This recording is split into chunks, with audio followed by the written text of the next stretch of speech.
UPBJ Bandar Lampung.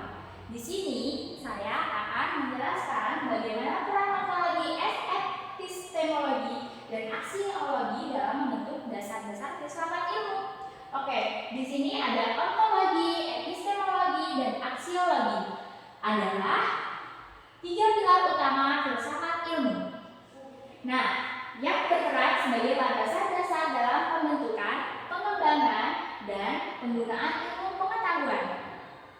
Mereka menjawab tiga pertanyaan mendasar: apa yang dikaji ontologi dan bagaimana cara mengkajinya. Oke, di sini ada beberapa rincian mengenai peran ketiganya dalam membentuk dasar-dasar filsafat ilmu. Yang pertama yaitu peran ontologi ataupun hakikat apa yang dikaji.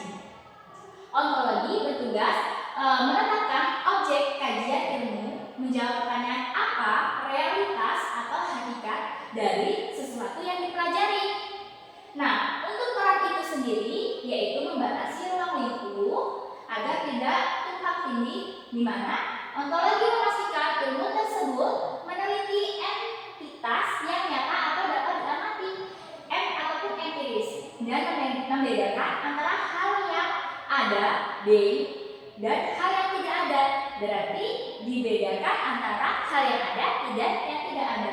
Dan untuk contohnya dalam bidang biologi, ilmu biologi yaitu ontologi menentukan bahwa yang dikaji adalah makhluk hidup, bukan benda mati, dan menjelaskan hakikat dari kehidupan itu sendiri. Dan untuk yang kedua yaitu peran epistemologi.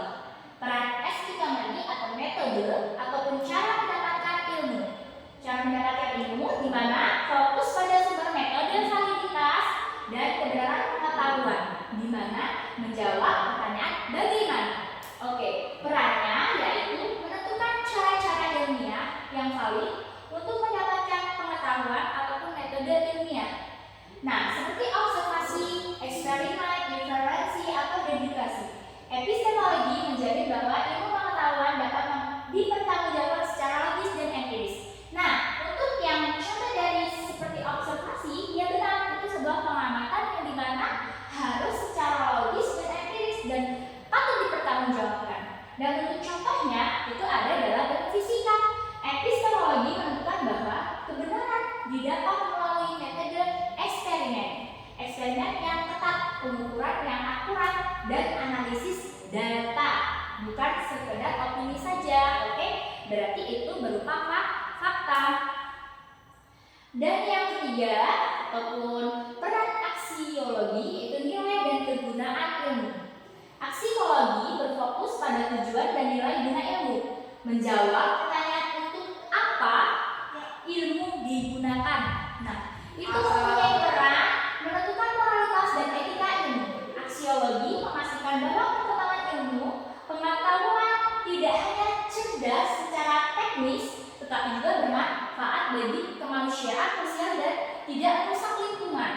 Contohnya aksiologi ya memperdebatkan apakah rekayasa genetika ilmu sebaiknya digunakan untuk menyembuhkan penyakit dalam arti positif atau menciptakan senjata biologis ataupun negatif. Nah, di sini ada beberapa kesimpulannya.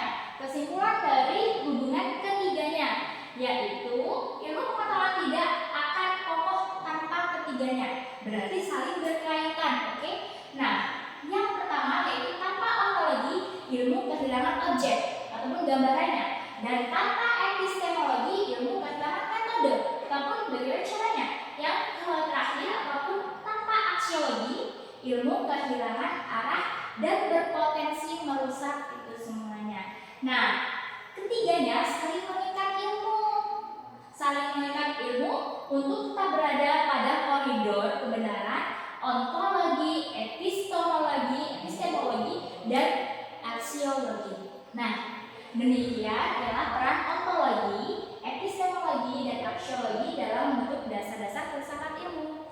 Sekian dari saya. Bila ada yang kurang tepat, mohon maaf.